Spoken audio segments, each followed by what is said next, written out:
Hi Aries, welcome to your August Tarot Horoscope. I'm Jenny and I will be pulling a single card to see what's coming up for you this month of August. So the first 2/3 of August is Leo season, and then towards the end of the month we will be in Virgo season. So that's what's coming up for you today. I have a little bit of a cold, my throat's a little sore, so I may keep this kind of brief so I don't blow up my throat, but I might get excited and I might just keep going, I don't know. Whoa. I'm going to try to not throw these all over the ground. Hopefully just one card will come out. Till then, we'll just keep shuffling and hoping for the best. One day, how's your August going? How's your summer if you're in the Northern Hemisphere? How's your winter? Just got to keep talking until something happens. I swear one day I'm just going to have the whole video will just be this. And all right, there we go. Got that card. Okay. Aries, your card is the Page of Swords. We've had so many pages this month. Wow, lots of new energy here. Okay, so here we go. We have the Page of Swords. He's all dressed in red. He's looking quite kind of martial. He's got a sword in one hand and like this quill in the other. It's very kind of dark background. And back behind here, we have this long kind of snaky, almost vertebrae looking thing in the background. And that's what we've got. Page of Swords. Let's see what we got here. Okay, Page of Swords. Mental agility. By adding air to a flame in the fire, to a body immersed in water, or to an object floating in air, it will become more buoyant and rise up. This is also true of the human mind, which is symbolically equivalent to the fire element. A well-functioning mind makes many things easier. Traditionally, the Page of Swords represents mental renewal and new thoughts, judgments, and decisions. In addition, Dali depicts a possible contradiction between apparently peaceful intentions, represented by the green twig in the figure's hands, and dangerous consequences, visible as the demon in the background. In a general sense, this card stands for everything new, for playful and experimental thinking. It warns you to beware of gullibility and ignorance, which might lead to powerless protests, general distrust, and erratic or dogmatic decision-making. Remain mentally fit. Look for rewarding tasks and challenges. Exploit your humor and your charm. Discover a new lightness of being. Avoid made-up statements and arguments. Work in a creative and attentive manner with the images that are in your head and in the heads of others. Practical advice. Take things more lightly. Take the sword into your own hands. Do not delegate your power of discernment to others. The value of a new idea cannot be judged by that which is, but only by that which will be. You might sense that the little bit that man can comprehend is much smaller than that which is. It makes a big difference whether or not you comprehend your individual contribution and put your abilities to good use in order to make life easier, more deliberate, and more fun for yourself and your fellow human beings. Okay, Page of Swords. So pages as a card are very much like the student. There's this new enthusiasm. They're not masters yet. They're still like looking to learn from others. And they also have new ideas and a new kind of way of thinking that's fresh and that's different than the like established curricular status quo. So the strength of the page is in new ideas, where masters are often kind of by then kind of set in their ways. And the weakness is, of course, they don't really know what they're doing yet. So there's still room to learn from those who are more experienced. So Page of Swords is like these fresh new ideas that haven't really been tried and tested yet. New ideas that very well may in the future prove to be like, oh yeah, that's a mistake everybody makes. As you learn the way, like the answers to it. Or it may be this new idea that, wow, actually, no one's ever thought of that before. Wow, that's really going to move us all kind of forward and really kind of stand us all in good stead.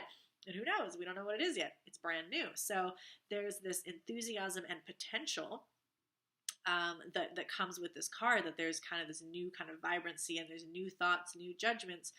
But we're kind of seeing that there's this pen versus the sword sort of situation here. We've got new ideas can be used to help and aid and grow other people. New ideas can also be used to subvert, manipulate, and harm other people. If you're the first one, the new idea, like, we see this in science all the time.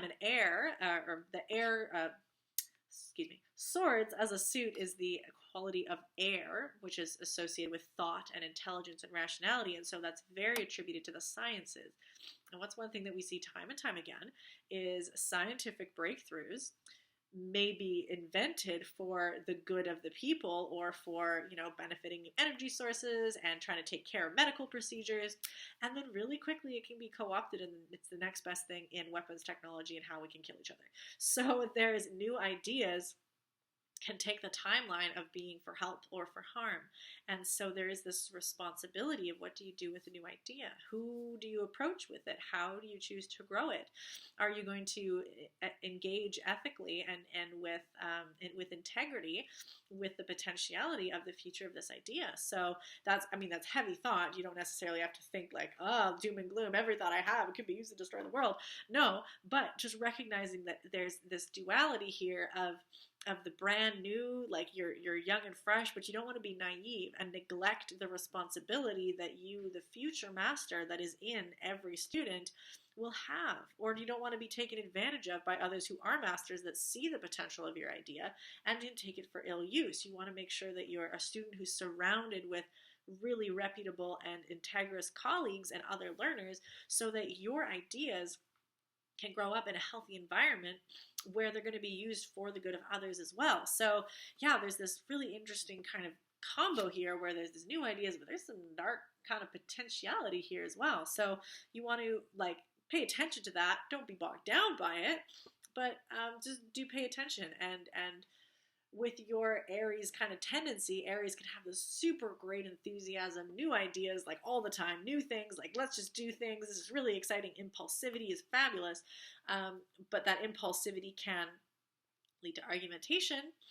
So we're really wanting to make sure that we're not in a combative state with these new ideas, that it's a new idea that you're not so attached to that you immediately have to fight to defend it. Like this is a new thing here. This is a great time to, new ideas ought to be able to then kind of be robust and critiqued as well. So you don't want to just like be too protective of your baby, of your brand new idea and say, it's the best, it's mine, and fight anybody who thinks different. That's not going to be really conducive. And you got to make sure that your like kind of exciting Aries warrior energy is always like fighting for the good rather than in defense of like hurt feelings kind of thing. So we've got this really great opportunity to practice lightness and levity, which is going to be really helpful in this month because we're in Leo season, and Leo season is really, quite honestly, Leo wants to be happy. Leo is expressive and joyous. This performer likes to be in center stage, really likes to be seen, and really like doesn't want things to be that doom and gloom and heavy necessarily. Maybe they're a little dramatic sometimes. So there's this really great opportunity to not be ashamed of your new idea. Sometimes we're like, oh, we're like too unsure when we're students, like, oh, I got a new idea, I don't want to tell anybody. And it's probably really dumb. But this with Leo season, it's like, no, I got a new idea and I want to tell everybody about it. I want everybody to see it. I want us all to think about it together. And the ripple effects in Leo season is all about what happens when somebody is inspired by you, when you stand up and you show what you've got, and then there's so many other people that can see that and say, oh my God, that was the missing piece to what I was working on, or oh my God, that's so cool that they did that, I want to do that, or that's so inspiring, that's really, really helped me. And so this is such a great time in that Leo season to stand up with what you have, even if you're new, even if you're a beginner, even if it might be stupid. You don't know until you try. So this month is this first kind of 2/3 of it is really like, have your new ideas and be engaging in this Page of Swords quality, not behind closed doors. Do it in community. Be confident to speak up in class if that's where you're in a literal classroom, to share your ideas and have your answers. And be confident enough that, that hopefully you're in an environment where people encourage. Towards the end of the month, we get Virgo season, and Virgo is a lot more critical. Virgo is where you come in after you've got all this inflated energy of like, isn't this great? And Virgo's like, yeah, it's great. Could be better. This is how it could be better, and starts to be a little bit more critical. So that order is very important. If you, the second you air a new idea, people come in and say like, no, this is wrong about it. This would make it better. Their heart might be in the right place, but it's really, really deflating just to have people be immediately critical. So what we really do want is this first stage in the month of like being kind and being excited about new ideas and like, oh, there's so much potential here. And then we bring in the like, and let's make it better. Now let's be critical. Let's like make sure we do this safely. Let's like, yeah, like maybe this is now when we start to look at the masters and think like this is a new lesson we can learn, and to try to not be discouraged and like lose your Leo flame, and also not combative. Like you don't want to just be like, if somebody's critical or making criticisms of an idea, it really, if it's coming from a good place, it is here to make the idea better and stronger. And so if you get defensive about it, you're really just going to lose an opportunity for your concepts and your ideas to mature.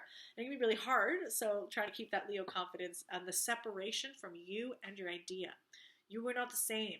So if somebody's critical of your idea, it is not necessarily being critical of you. So if you're trying to, let the ideas and the concepts be shaped and criticized and molded and grow, without feeling like, oh, it's you and your soul's being cut apart because someone's being critical.